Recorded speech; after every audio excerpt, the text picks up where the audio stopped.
शायद ऐसे ही लोगों को कहते हैं कि जिस थाली में खाते हैं उसी थाली में छेद करते हैं। तो ये जिहाद की जो ये मानसिकता है, ये सलमान खुर्शीद और उनके जैसे इंटेलेक्चुअल्स जब इतनी है, तो हम ये कह रही है बच के रहना रे बाबा। अच्छा, सरकार हमारे बोलने अब मोदी नहीं, जी सरकार किसी के नेता के बोलने पे चलती है क्या? अनुराग, चुप कराइए पहले बंदर को, चुप कराइए पहले अभी जी।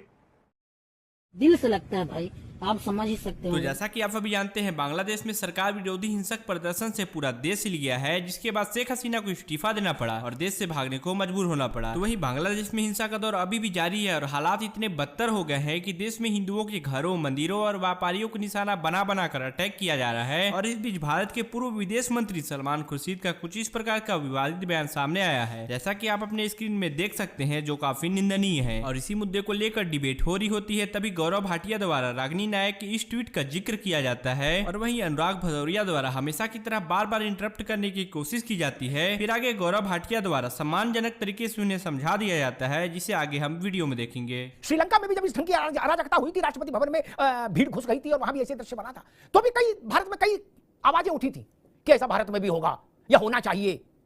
उनके लग रहा था कि लार टपकी जा रही है, वो चाहते हैं किसी तरीके से बस वैसा दृश्य आ जाए। अब बांग्लादेश में जो हुआ उस पर भी सलमान खुर्शीद जैसे तमाम लोग हैं इस देश में जिन्होंने ये सुर छेड़ दिया, दुआ मांगना शुरू कर दिया, दोनों हाथ फैला के कि जो वहां हुआ है ढाका में वही यहां हो जाए किसी तरीके से। जिस देश में आप रहते हैं उस देश के प्रति ऐसा भाव रखते हैं। बांग्लादेश में हिंदू संकट में है और जब हिंदू संकट में है तब आपका भाव यह है कि भारत में भी ऐसा हो जाए।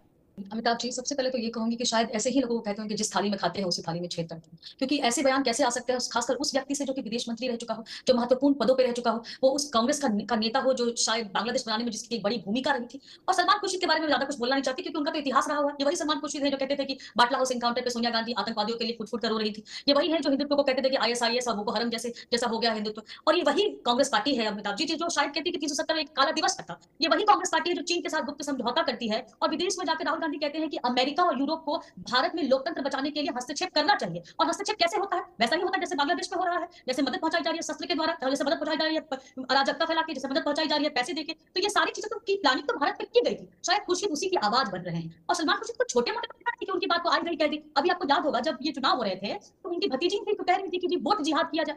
तो ये जिहाद की जो ये मानसिकता है, ये सलमान खुर्शीद और उनके जैसे इंटेलेक्चुअल्स जब इतनी है, तो हम ये जो सड़कों पे अराजकता फैलाने वाले लोग हैं उनसे क्या उम्मीद करें? शायद इसीलिए जो ट्विन टावर्स उड़ाने वाले वो शायद बड़े बड़े साइंटिस्ट हो जाते हैं। तब आप कहते हैं कि नहीं इंटेलेक्चुअल्स कैसे ऐसे रेडिकल हो गए, ऐसे रेडिकलाइज करते हैं, क्योंकि ये तो क्लियर कट भड़काने की व्यवस्था है, लोगों ये बताने की व्यवस्था है कि तुम लोग आगे बढ़ो, हम तुम्हारे साथ हैं। तभी तो राहुल गांधी भी कहते हैं कि मोदी डंडे खाएगा, तभी तो राहुल गांधी भी कहते हैं कि इस देश में आग लगेगी। शायद ये उसी की बानगी होगी। पर जो भी हो रहा है ये बहुत दुखद है, क्योंकि आज एक ऐसा वक्त था जब हमें सारी पार्टियों को, सारे नेताओं को साथ देखना चाहिए था, क्योंकि देश रहना चाहिए। पार्टियां आएंगी जाएंगी पर देश रहना चाहिए। पाकिस्तान में तो आटा और आतंकवादी यही बात हो रही है, आटा है नहीं और आतंकवादी खूब है।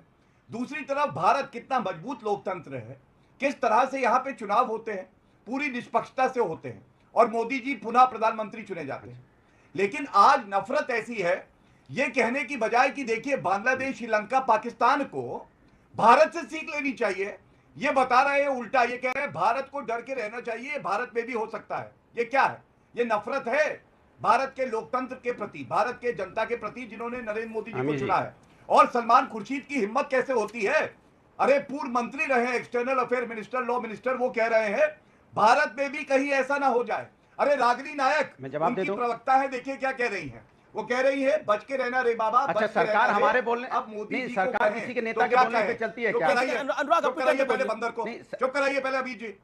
हर वक्त अपनी बारी में बोले। ये बदतमीज वाली भाषा, ये बदतमीज आदमी कौन है? ये नहीं, ये बदतमीज कौन है? ये क्या भाषा है? ये भाषा है, ये भाषा सरकार की होती है। ये बदतमीज व्यक्ति इस तरह की बातें करता है, ये नहीं, इस तरह का दल बदलू आदमी इस तरह की बातें करता है। अरे अपने ग्रेवान में झांक के देखो, बदबू आएगी दल बदलू करने की। कम से कम लैंग्वेज सही रखो, लैंग्वेज सही रखो, कम से कम लैंग्वेज सही रखो, लैंग्वेज सही रखो। सरकार की भाषा है, सरकार के प्रवक्ता हो, भारतीय लोग आएंगे। नहीं, भारतीय जनता पार्टी के प्रवक्ता की भाषा ऐसी है क्या? इस तरह नहीं है, प्लीज नहीं, इस तरह की भाषा का इस्तेमाल देखिए, इस तरह की भाषा देश की शोभा नहीं देती हिंदुस्तान में। सब सम्मानित मेहमान हैं, आप अपनी बात रखिए गौरव जी। नहीं, हम गाली देने लग जाए, लेकिन हम इतने गिर नहीं सकते, हम इतना नहीं गिर सकते कि आपको गाली दें, आपको बंदर बोले, आपको सुअर बोले, आपको क्या क्या बोले, हम नहीं बोल सकते, क्योंकि हमारे संस्कार कोई ना बोले। आपको बता रहा हूं किस तरह से कांग्रेस पार्टी की राष्ट्र प्रवक्ता कहती हैं अब मोदी जी को कहें तो क्या कहें, मतलब मोदी जी पे इशारा कर रहे हैं। ये राहुल गांधी वाली सोच है, मोदी जी को डंडे मारेगी जनता। खून की दलाली, मौत का सौदागर, सांप बिच्छू, ये वही सोच है। और मैं आज ये कहना चाहता हूं, क्या सलमान खुर्शीद को शोभा देता है कि वो ये कहे कि बांग्लादेश में जो हो रहा है वो भारत में भी होगा? क्या ये राहुल गांधी इससे पूछे बिना कहा जा सकता है? सोनिया गांधी इस पे चुप क्यों है? एक शब्द बोलेंगी।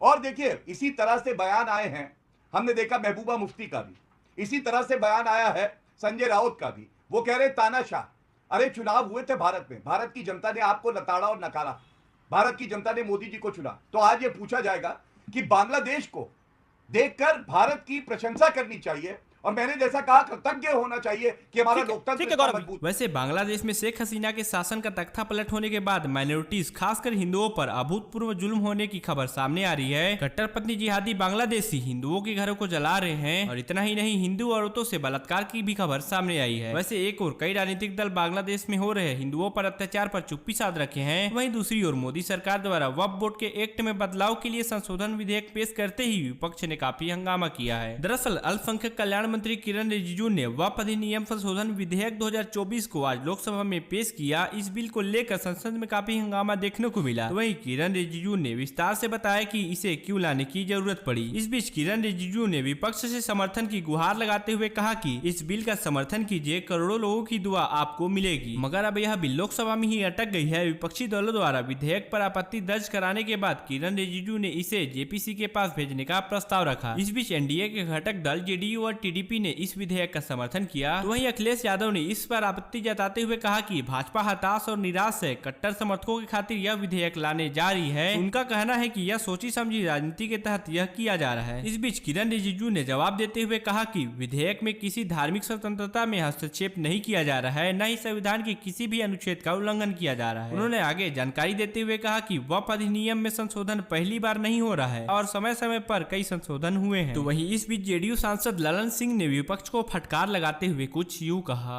माननीय सदस्यों की बात सुनने से ऐसा लग रहा है जैसे यह जो संशोधन लाया गया वक्फ बोर्ड के कानून में, यह मुसलमान विरोधी है। कहां से ये मुसलमान विरोधी है? कौन सा इसका कानून मुसलमान विरोधी बताता है? यहाँ उदाहरण दिया जा रहा है कि अयोध्या की मंदिर, गुरुवायु, अरे मंदिर और संस्था में अगर अंतर आपको नहीं समझ में आ रहा है तो आप कौन सा तर्क खोज रहे हैं? आपके मस्जिद को छेड़छाड़ करने का प्रयास नहीं किया जा रहा है। यह एक कानून से बना हुआ संस्था है। उस संस्था को पारदर्शी बनाने के लिए कानून बनाया जा रहा है। पारदर्शिता होना चाहिए। कोई निरंकुश संस्था कोई भी कानून से, वक्फ बोर्ड कैसे बना? वक्फ बोर्ड किसी कानून से बना है और कानून से बना हुआ कोई भी संस्था अगर निरंकुश होगा तो उसमें पारदर्शिता लाने के लिए सरकार को हक है, अधिकार है कानून बनाने का। अब ये उसकी तुलना कर रहे हैं, ये तुलना कर रहे हैं मंदिर से। ये मंदिर से कहां उसका मतलब है? कोई धर्म के नाम पर बंटवारा नहीं हो रहा है, ये भ्रम फैलाना चाहते हैं। इससे अधिक वीडियोस के लिए और महत्वपूर्ण खबरों से जुड़े रहने के लिए चैनल को सब्सक्राइब जरूर कीजिएगा।